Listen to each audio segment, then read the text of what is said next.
Welcome back everyone to the Atomic Islands. Today we are going to be starting out on our periodic table where I would like to do the left column of the table, which means going down on this row here. Now I was originally considering clearing out the entire area before starting on anything, but I think it'll be more expedient for us to clear out a couple of columns at a time and do those columns. And you may be wondering, why the columns first instead of the rows? And that's because hydrogen traditionally goes up on the upper left, helium traditionally goes on the upper right. And if I'm going to do that, I'll have the big space in the middle, and that's ripe for getting calculations all wrong. So therefore, what I will do is to do the column first, the left column first, and then I'll do row 4 next, which is the first full row. And that's where we start out with our transition metals. So I'll do that row, and once I do that row, then I could fill in the rest. And that's my progress on all of this so far. See, I have a little bit of a wall there. I have a great deal more to do. I have a few hills, so you can see we're not talking about an easy task. But one of the things I'm wondering about is what to fill in for all of this. And what I was thinking of doing is getting some terracotta. Now, terracotta, of course, means a mesa.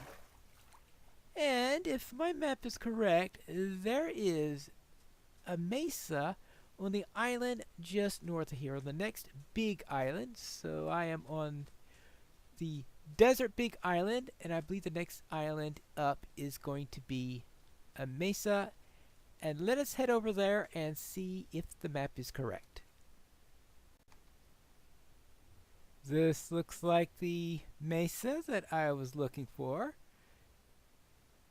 Ooh, some red sand. That'll also, I wasn't thinking about red sand, but that would also be good to get.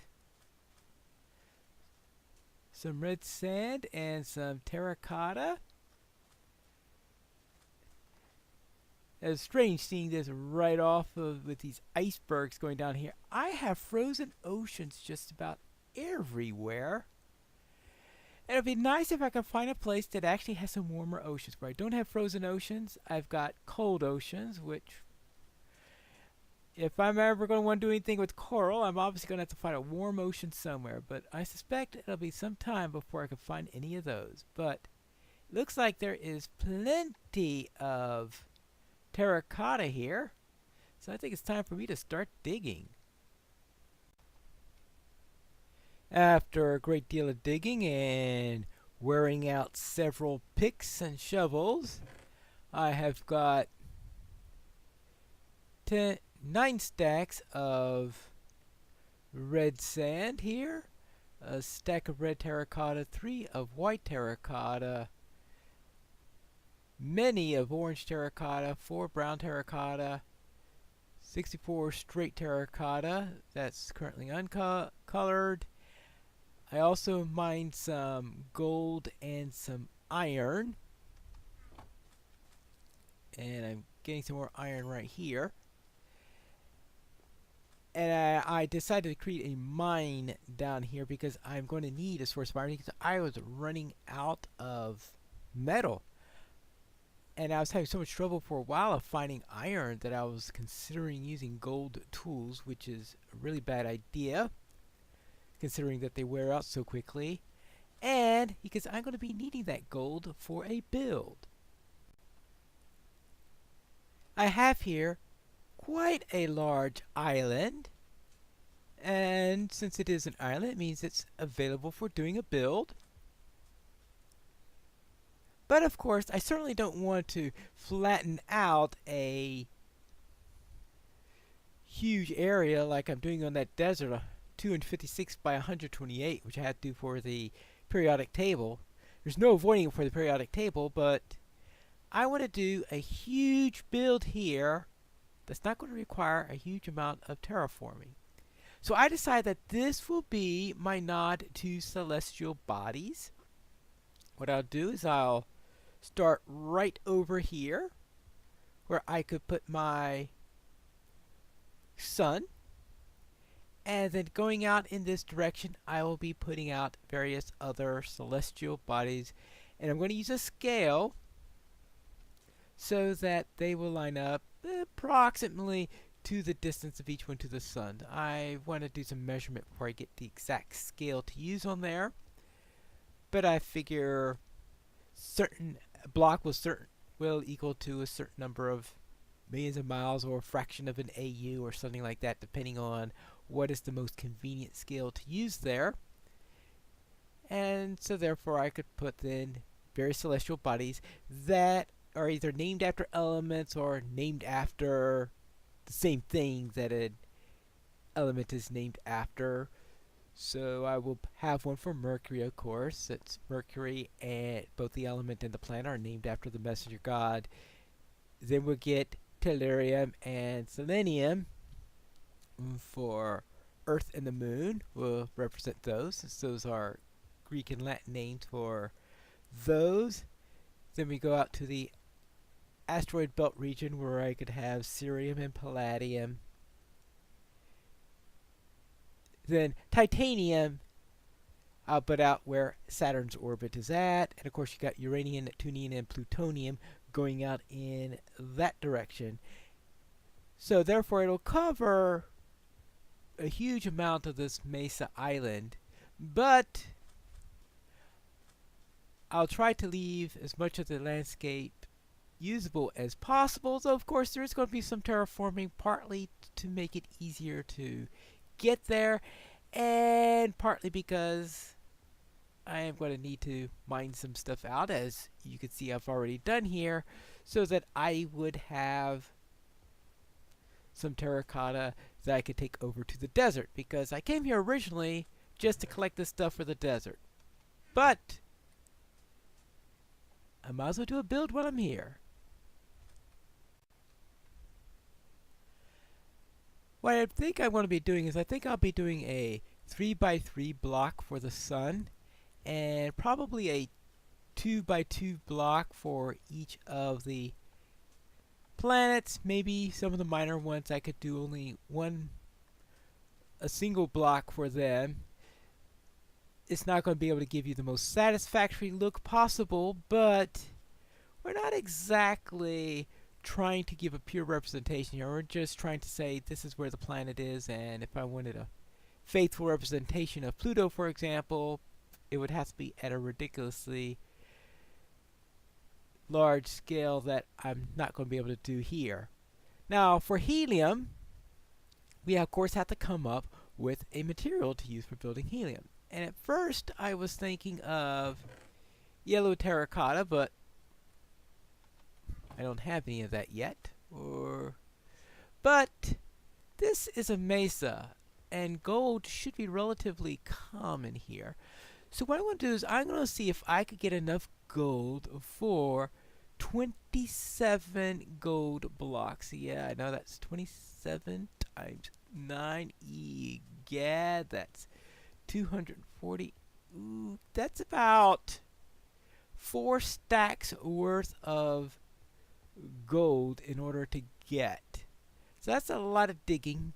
And if this were any place other than a mesa, I would say it would be impossible, but I could try that. And I was trying to think, well, maybe I could cheat and just do the outside of it. So I just remembered there are 8 blocks out of 9 on the outside of a 3x3 cube, so that's not going to help any. And this is a little mine that I've been setting up and that I've included on this island because, as I said before, I'm going to need to do a great deal of digging.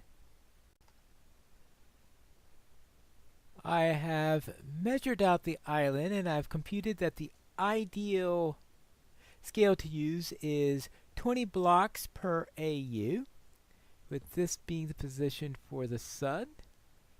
And we could put the various planets and other celestial bodies down in that direction. And we, of course, will want to start with the sun. Now, with the sun, I only have 10 of these blocks so far. But we'll probably need more than that. But I figured that's enough in order to get us started on the sun, because we'll just do this, this, and this. So therefore we have 7 blocks used to give that. So therefore we are using a 3x3 area, but we have the air around it. But just before I came on to talk about this, I was thinking, should it be all gold? Because one possibility is that we have this much as gold and that the rest would be made from glowstone.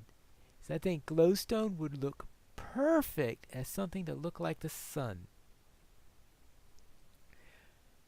Well, maybe not like that sun there, but a nice bright yellow star going all around. So we have some gold mixed in with glowstone. And I think that's going to be worth trying. So therefore, I guess that means a trip in the nether will be in order. But first, let's start seeing about some of these other celestial bodies. And we'll be starting with Mercury. Yeah, I presume somewhere else. This is 1, 2, 3, 4, 5, 6, 7. Mercury would be 8 away, so Mercury would be right here if I compute right. 1, 2, 3, 4, 5, 6, 7, 8. Alright, so I could put a sign next to each. There will be a sign here saying helium, of course, and the element number. And we'll put one for Mercury, so each of the elements. And we will need 1, 2, 3, 4, 5, 6, 7, 8, 9, 10, 11. And I guess that would be the no, that would be, yeah, that's where we'll put the Earth. Now, I have a wondering about whether or not we are going to have one for Venus, just as a placeholder for the planet, and then just put a sign saying, just the planet, no element here, because there is no element named after Venus yet. Maybe someday, but not yet. After some thought, I decided to leave off Venus completely, because we could just assume that Venus is out there in the ocean at this time, because a solar system is technically dynamic and not all the planets are going to be in a straight line anyway. So that means we head on to Earth for Tellurium. Now, this is going to have a bit of a challenge because I want to put 4 blocks for the Earth. I want it to be larger than Mercury. I made Mercury just as a single block of this stuff here, cobble. So we got the sun is the biggest one. I figured the small planets could be like this, and the medium-sized planets could be 2, and the Earth I needed a little bit more detail. Okay, detail might be a bit of a grand word for what I'm doing here. What I'm going to do is I'm going to make it green and blue. Represent land and ocean. Yes, that's not exactly what you call an accurate representation of the Earth. And you can't get it centered due to the limitations there. Let's see, does it look any better like that? Let's just try that. So that'll be our Earth. And then here, I can put one of these to represent the moon for selenium. So therefore we have tellurium and selenium.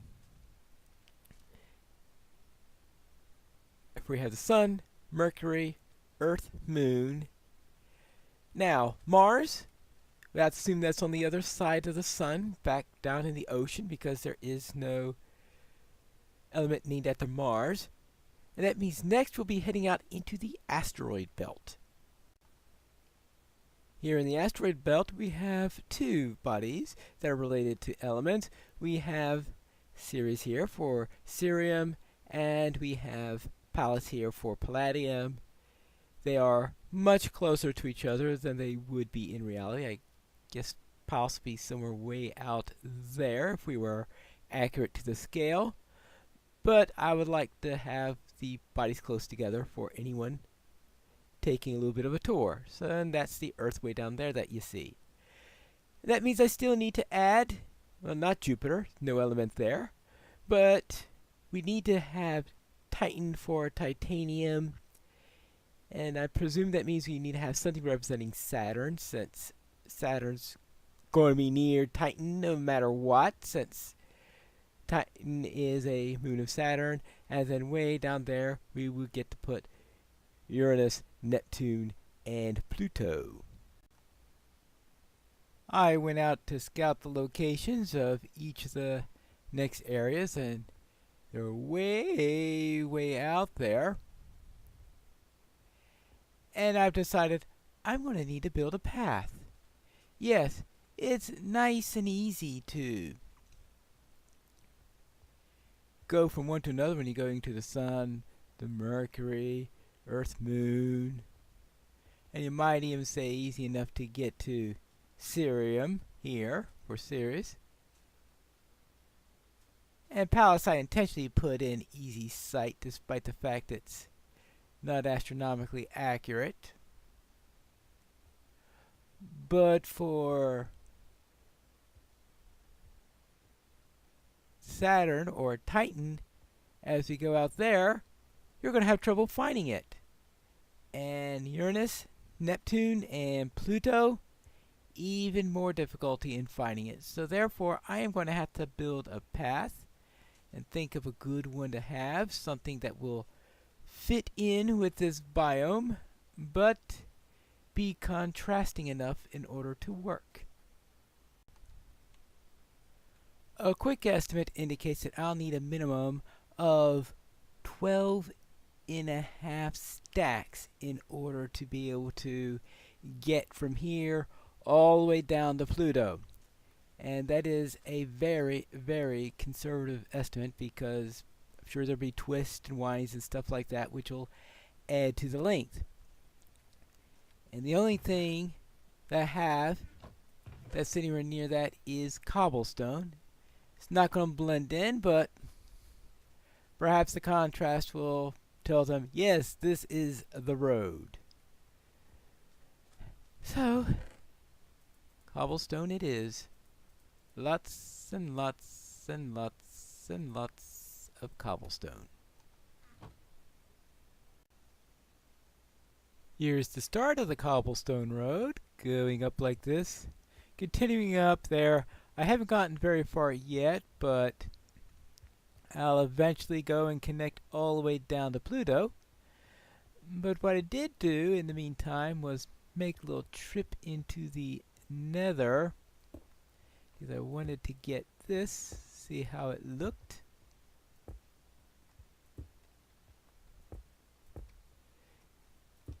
It looks like a broiling sun.